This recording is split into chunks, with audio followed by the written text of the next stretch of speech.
오늘은 수고가 헛되지 않습니다 라는 제목으로 함께 말씀을 나누겠습니다. 한번 따라해 보시겠습니다. 수고하셨습니다. 이것이 참 좋은 인사입니다. 옆에 있는 분들하고 인사 한번 하시겠습니다. 수고하셨습니다. 수고 많이 하셨습니다. 사람들이 가장 많이 듣고 싶은 말 중에 하나가 수고하셨습니다 라는 말입니다.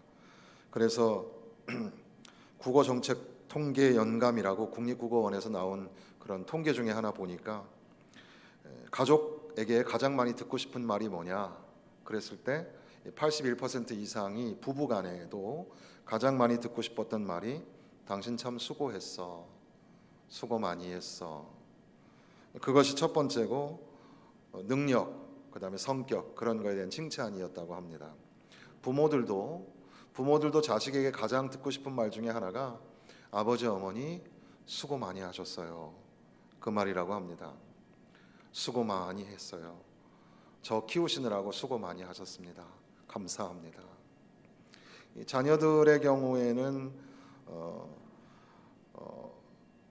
네가 노력 참 많이 해서 참 대단하다, 그 노력에 대한 칭찬을 제일 많이 듣고 싶어하고, 그리고 이어서 행동에 대해서, 성적에 대해서 칭찬받기를 원한다. 수고했어요라는 인사가 얼마나 중요한가.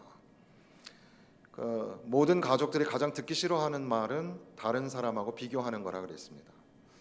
그러니까 다른 사람들하고 비교하지 마시고 부부간에도 또 부모와 자식 간에도 서로 수고 많이 했다, 고맙다, 그래 인사하면 참 좋겠습니다. 코로나 중에 버티고 견디어 오신 거 수고 많이 하셨습니다. 이 더위에도 어떻게 지내시는지 모르겠어요. 수고 많았어요. 어린 아가를 키우느라고 고생 많았고, 또 자녀들을 위해서 울며 기도하는 엄마 아빠 고생이 많습니다. 노년의 하루하루 삶이 버겁지만 그래도 물 말아 밥 먹으면서 그렇게 하루하루 사시는 여러분의 모습 모두 수고 많이 하셨습니다. 다시 한번 우리 마음을 담아서 진실하게 옆에 있는 분들에게 수고 많이 하셨습니다, 수고 많이 하셨습니다 인사하시겠습니다. 성경에도 수고라는 단어가 참 많이 나옵니다. 히브리어에는 아오말 또는 오말이라는 수고라는 단어가 있고, 지금 여기에 나와 있는 헬라어 수고는 코포스라는 단어입니다. 개역개정 성경으로 수고라는 단어는 121번이 나옵니다. 수고라는 단어가 상당히 많이 나오죠. 수고 많이 했다, 수고 많이 했다. 찬송가에도 수고가 들어간 가사들도 많이 있죠. 그런데 대부분은 이 수고와 고생이 쌍을 이루어서 나오게 되는데, 고생과 수고가 다 지난 후, 그러니까 우리 인생 다 살고 죽음을 지나갈 때, 그때 이 수고했다라는 말을 사용하는 것 같습니다. 인생의 황혼이 깃들어서 이 땅의 수고가 끝날 때 주님을 섬기다 평안히 가리라, 사랑의 주 내 주님께, 그런 찬송가도 있고요. 이 땅에서 우리 열심히 살자, 그런 찬송가들도 있죠. 그래서 어두운 밤 시대리니 내 직분 지켜서 일할 때 일하면서 놀지 말아라, 낮에는 수고하나 쉴 때도 오겠네, 일할 수 없는 밤이 속히 오리라. 어둠 후에 빛이 오며 바람 분 후에 잔잔하고 소나기 후에 햇빛 나며 수고한 후에 쉼이 있네. 우리가 가정 예배 때마다 가장 많이 부르는 노래 사철의 봄바람 불어있고, 그 찬송가 3절 가사에도 보면 아침과 저녁에 수고하여 다 같이 일하는 온 식구가 한 상에 둘러서 먹고 마셔 여기가 우리의 낙원이라.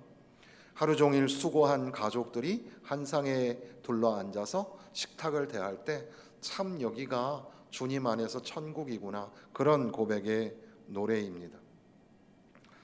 감성적인 그런 노랫말과 멜로디를 가지고 오늘 이 시대의 청춘들에게, 청년들에게 위로를 주는 그런 가요 중에, 그런 노래를 부르는 가수들 중에 옥상 달빛이라고 있습니다.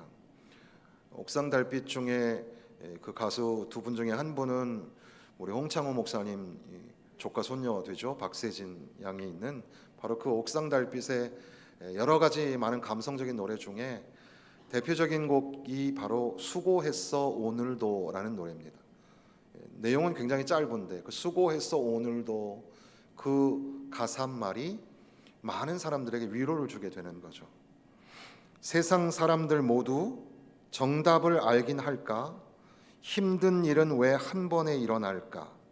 나에게 실망한 하루, 눈물이 보이기 싫어 의미 없이 밤하늘만 바라봐. 작게 열어둔 문틈 사이로 슬픔보다 더 큰 외로움이 다가와 더 날. 그러면서 잘 아는 수고했어 오늘도 아무도 너의 슬픔에 관심 없대도 난 늘 응원해 수고했어 오늘도. 이 짧은 가사인데 수고했어 오늘도. 그래서 자기 자신을 향하여 수고했어, 괜찮아, 그렇게 위로하는 위로의 메시지입니다. 오늘 우리가 읽고 있는 이 성경 말씀도 수고라는 단어가 나옵니다. 사실 고린도전서 15장의 중심적인 내용은 예수 그리스도의 부활입니다. 그리고 물론 우리가 읽고 있는 이 뒷부분의 말씀은 장례식 중에 죽음이 끝이 아니다. 그러므로 주 안에서 힘쓰면서 살자. 이런 말씀으로 읽어내기도 합니다. 그런데 이 말씀은 앞부분에 15장 앞부분에 보면 바울이 수고하고 있노라고 고백하고 있고, 그리고 뒷부분에는 너희의 수고가라는 말이 나옵니다. 그래서 바울의 수고와 고린도 교회 성도들의 수고, 나의 수고와 당신의 수고가 부활이라는 단어와 함께 연결되어 있는 특별한 수고, 특별한 수고. 그런데 너희의 수고가 헛되지 않다, 이렇게 말씀하는 겁니다. 바울 사도가 고린도 교회를 향하여 너희의 수고가 헛되지 않다. 그러니까 오늘 강단을 통하여 여러분에게, 한 주간을 살고 이렇게 주일날 만나서 함께 예배하는 여러분들에게 하나님께서 말씀하시기를 수고했다, 너희 수고가 헛되지 않다, 이렇게 말씀하시는 줄로 믿습니다. 교회 오면 하나님 말씀 들을 때 물론 하나님의 말씀은 복음이고 생명의 말씀이니까 무슨 말씀이든지 잘 들어야 되잖아요. 그런데 한 주간의 삶이 그리 평탄치 않고 상처를 안고 왔는데 설교자를 통하여 말씀을 들을 때 아무리 그 말씀이 권위 있는 하나님의 말씀이어도 너무 무미건조한 말씀을 하거나 또는 그 말씀이 자꾸 혼내는 말만 하면 어떠세요? 듣기가 많이 힘들죠. 그렇습니다. 전에 제가 있었던 교회에서는 교육자들도 휴가를, 주일을 껴서 휴가를 보냅니다. 우리 교회도 우리 장로님들 좀 참조해 주시면 좋겠습니다. 왜 그러냐 하면 그 교육자들도 다른 교회 가서 예배를 드려봐야 됩니다. 그리고 다른 교회에서 예배를 드리고 말씀을 듣는 것이 되게 중요하죠. 그러니까 담임 목사는 항상 자기가 설교를 하기 때문에 다른 사람의 설교를 들을 기회가 별로 없잖아요. 물론 강사를 초빙해서 들을 수는 있지만, 그러나 이 자리에서 강사를 초빙하는 것 자체도 담임 목사로서는 늘 부담이 되고 신경이 쓰이기 때문에 아무 그런 어떤 형식을 다 내려놓고 예배자가 돼서 청중 속에서 하나님 앞에 예배를 드리고 말씀을 듣는 기회를 갖는 게 참 귀합니다. 그런데 역시 저도 하나님 말씀을 들을 기회가 있어서 그렇게 찾아가서 들으면 몸이 건조한 그런 얘기, 나와는 전혀 상관이 없는 것 같은 얘기를 하시는 말씀을 듣거나 또 물론 목사님께서 충성하라고 하시는 말씀이겠지만 너무 권위적으로 혼을 내시는 그런 말씀을 할 때 마음이 답답해 오는 것을 느끼게 됩니다. 그러는 중에 어떤 목사님께서 말씀을 하시는데, 물론 그 교회의 예배 분위기 전체가 다 비슷했지만 그 예배와 그리고 그 말씀을 통해서 종일토록 계속 저에게 하시는 말씀이 수고했다, 괜찮다, 너 참 수고했다, 그렇게 말씀하실 때 막 눈물이 막 나면서 하나님이 나에게 위로해 주시는 것 같은 그런 느낌을 받게 되었습니다. 물론 예배는 그리고 말씀은 감성적으로만 들어서는 안 되고 우리의 온 그 성정을 통해서 지성적으로도 감성적으로도 그리고 영적으로 들어야 되는 말씀이지만, 그럼에도 불구하고 하나님이 나를 많이 위로하신다, 이런 생각을 하게 되었습니다. 바라기는 하나님의 말씀이 우리 가운데 임하실 때, 특별히 이 말씀을 통해서 여러분들의 삶에 수고와 땀이 있는데 하나님이 수고했다, 한 주간 살아줘서 고맙다, 잘 살았다, 그렇게 하시는 위로의 말씀 들으시고 힘내시기를 바랍니다. 이 말씀은 앞서 말씀드린 것처럼 부활에 관한 말씀입니다. 예수님의 부활하심, 그러니까 나를 위하여 십자가에서 죽으신 바 되고 장사 지낸 바 되었다가 다시 사흘 만에 예수님께서 살아나셨다. 예수님이 살아나신 것, 그것 때문에 우리의 수고가 헛되지 않다는 겁니다. 그래서 앞서 15장의 전반부 12절 이하에 쭉 보면, 만약에 부활이 없다면, 예수 그리스도의 부활이 없다면 우리의 수고가 다 헛된 것이다, 이렇게 말을 하는 겁니다. 우리의 전하는 것도 헛된 것이고 우리의 믿음도 헛된 것이다. 그러니까 우리의 살아가는 수고와 노력이 다 헛된 것이다, 만약에 부활이 없다면. 그런데 이 부활에 관하여 언급하시는 바울 사도는 부활에 관한 그런 신학적인 그런 입장이나 그런 이 교리, 부활의 교리를 성도들에게 가르친다기보다는, 부활은 실제적인 사건인데 이 부활의 사건이 우리 머릿속에만 있는 것이 아니라 우리의 삶 가운데 열매를 맺어야 한다고, 그래서 다분히 이 말씀을 목회적으로 또는 실천적으로 접할 수 있도록 성도들에게 말씀을 하는 겁니다. 그래서 부활과 내 삶이 별개가 아니라 부활의 사건을 늘 경험하고 살 때 그의 삶의 수고가 헛되지 않다는 겁니다. 만약에 부활이 없다면 우리의 삶이 그 수고가 헛되고 의미 없는 것이 되겠지만, 그러나 주님의 부활하심이 확실한 사건이었고 그것으로 인하여서 내 삶에도 그 부활하심을 믿는 믿음으로, 믿음의 역사와 사랑의 수고와 소망의 인내를 가지고 살아가게 하신다는 겁니다.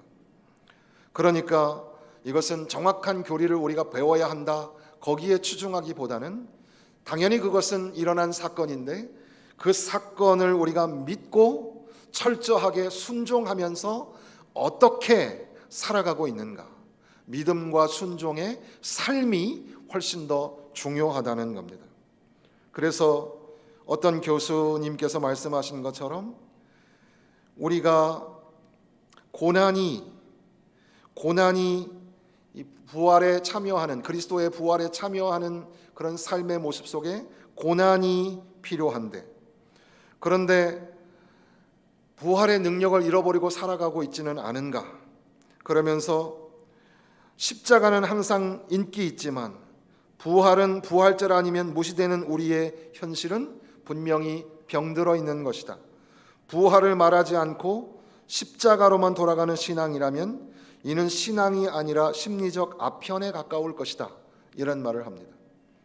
그러니까 십자가와 예수 그리스도를 당연히 언급하고 당연히 부르지만, 그럼에도 불구하고 주님의 부활하심과 내 삶과는 별개라고 생각하고 쉽게 부활의 그 사건을 잃어버리고 살 때 그 사람의 삶은 의미 없는 삶, 헛된 삶이 된다는 거죠. 죽음의 권세, 죄와 율법의 권세와 능력을 이기신, 승리하신 이 부활의 주님께서 우리에게 승리를 주시기 때문에, 그래서 47절에는 우리가 승리를 주시는, 이김을 주시는 하나님께 감사하노니 그렇게 고백을 하는 거죠. 그러니까 하나님께서 우리에게 은혜의 선물, 죽음, 사망 권세를 이기게 하시는 그런 은혜의 선물을 주셨는데, 바로 그것이 예수 그리스도의 부활, 그 부활 사건이 오늘 우리에게 주어진 은혜의 선물이고, 예수님의 그 부활, 그것이 있었기에 오늘 내 삶에 믿음으로, 사랑으로, 소망으로 살아가는 삶이, 그 수고가 헛되지 않다, 이렇게 말씀하시는 겁니다. 그러므로 그렇게 부활에 관한 긴 이야기를 하면서 바울 사도는 내 사랑하는 형제들아, 고린도 교회 성도들을 향하여 친밀하게 형제를 부르듯이 내 사랑하는 형제들아, 사랑하는 성도 여러분, 이렇게 할 때 여러분을 사랑하는 마음으로, 친밀한 마음으로 그렇게 권면을 하죠. 바울 사도가 그렇게 성도들을 향하여, 그러므로 부활이 있기 때문에, 부활로 인하여서 죽음과 죄와 율법의 권세를 이기게 하신 하나님 앞에 감사하면서 그렇게 내 사랑하는 형제를 부르는 겁니다. 그러면서 견실하며 흔들리지 말며, 개역 한글 성경에는 견고하며 이렇게 되어 있었습니다. 견실하며 흔들리지 말며. 세상은 흔들리는 세상이죠. 항상 우리는 흔들립니다. 작은 일에도 흔들립니다. 좀 평안하게 가만히 있으면 좋겠는데, 어떤 목사님이 그런 얘기를 하시더라고요. 교회가 많은 어려움을 겪을 때도 너무 힘들었는데 이제는 그런 게 다 지나가고 평안한데, 그런데도 이 평안함도 불안하다는 거예요. 늘 그렇게 근심 걱정이 있는 거죠. 그런데 우리 마음처럼 이게 모든 게 다 평안하게만 돌아가면 좋은데, 갑자기 예기치 않은 일이 생깁니다. 내 몸에 이상한 증상이 생기고 병이 생깁니다. 가족들에게 문제가 생기고 직장과 사업에도 어려움이 닥칩니다.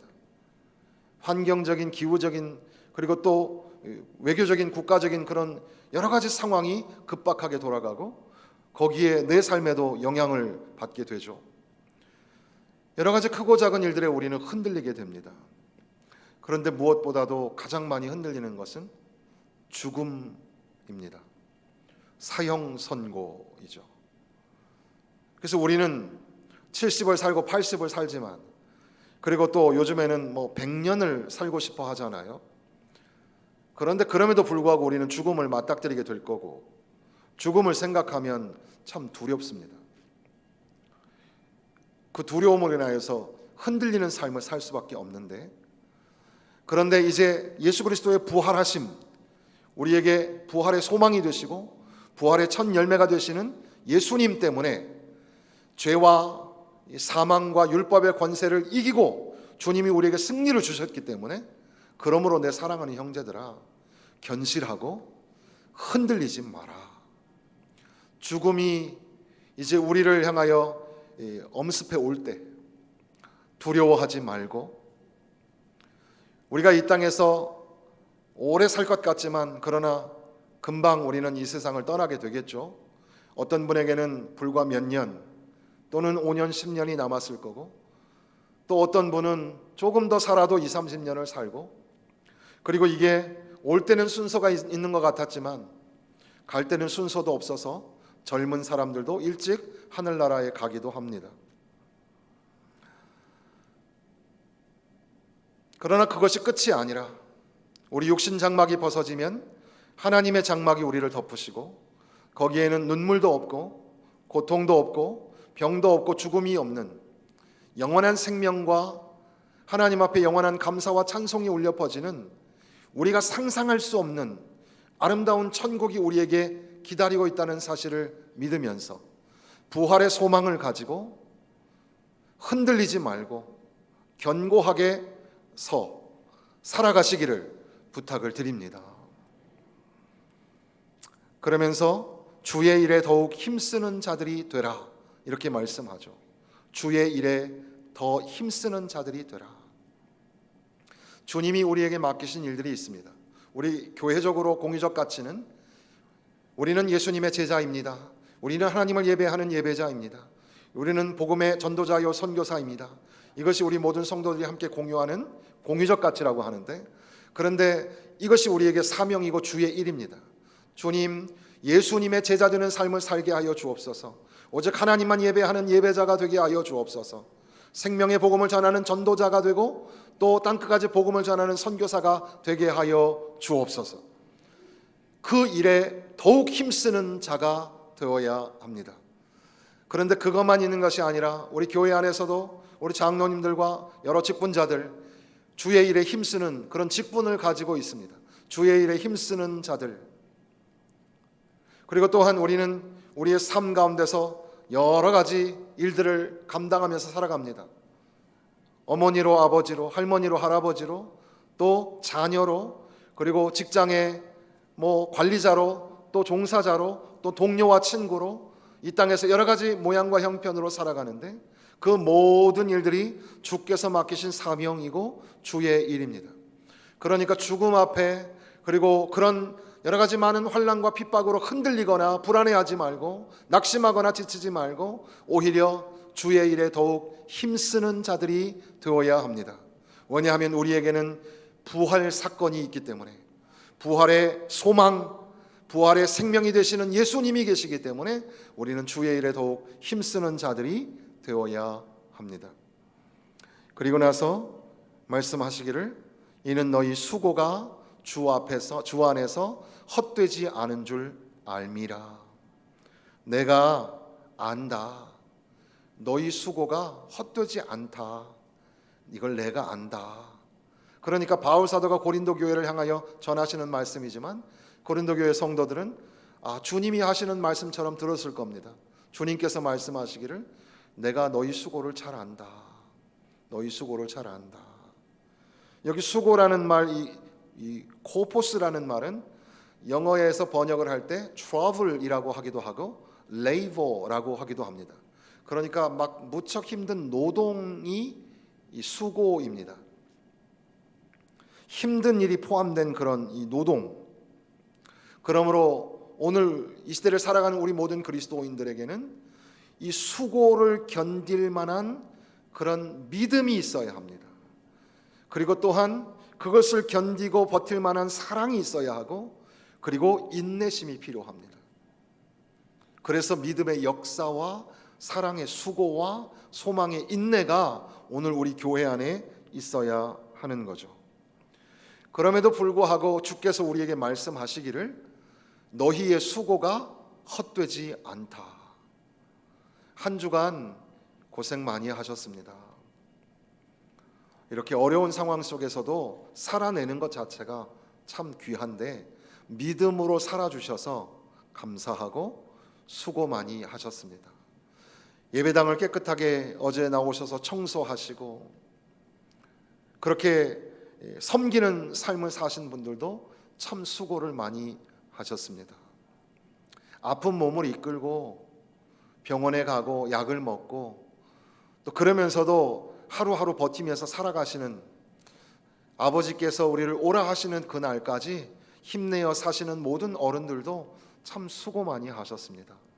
하나님께서 우리에게 말씀하시기를 너희 수고가 헛되지 않다 이렇게 말씀하시는 줄로 믿습니다. 그렇게 하시는 말씀, 우리 수고라는 단어를 생각해 보면 예수님께서 하신 말씀이 기억이 나죠. 수고하고 무거운 짐진 자들아 다 내게로 오라. 내가 너희를 쉬게 하리라. 수고하고 무거운 짐진 자들아. 주님께서 수고했다. 그 수고하고 무거운 짐을 다 내게 내려놓아라. 이렇게 말씀하시는 것 같습니다. 어떤 분들은 병상에 누워서 이것을 경험하기도 하죠. 수술을 하게도 되고 또 내 몸을 다 이렇게 마취를 시켜서 마비를 시키고 의사의 손에 맡기게도 됩니다.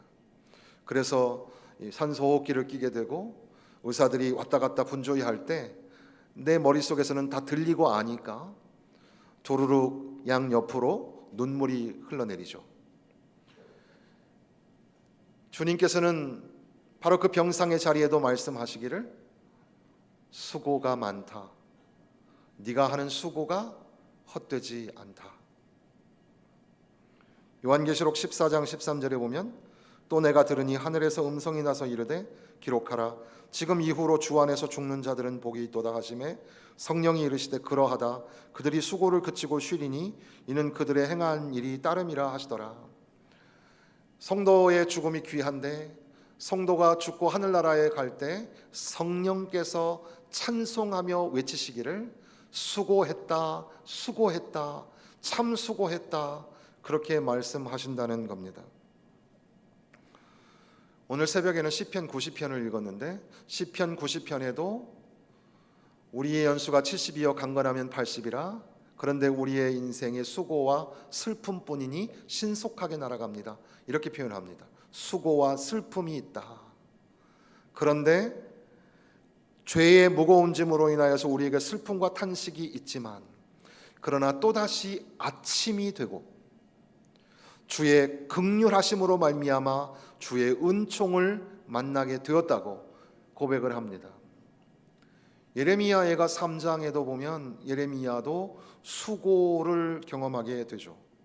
그 수고가 나를 짓눌러 온다고 하였고 그 고통이 얼마나 강하였으면 고초와 담즙을 느낀다고 고백합니다. 그럼에도 불구하고 또다시 오지 않을 것 같은 아침이 왔습니다. 아침에 다시금 주의 인자하심과 주의 성실하심을 만나게 되었다는 겁니다. 오늘 주일 아침에 여러분들을 뵙게 돼서 참 반갑습니다. 주일은 부활의 아침입니다. 이 부활의 아침에 부활이 되시는 예수 그리스도를 묵상하는 가운데에 주께서 우리에게 말씀하시기를 너의 수고가 헛되지 않다. 흔들리지 말고 견고해라. 더욱 주께서 내 인생에게 맡기신 일들에 힘을 쓰고 힘내어 믿음의 역사, 사랑의 수고, 소망의 인내를 가지고 살아가라고 우리에게 말씀하시는 줄로 믿습니다. 사랑하는 성도 여러분, 한 주간의 삶도 부활이요 생명이 되시는 예수님 붙잡고 주님이 우리에게 너희 수고가 헛되지 않다 하시면서 우리에게 이김을 주시는 분인 줄로 믿으면서 예수의 이름으로 승리하시기를 주님의 이름으로 축원합니다.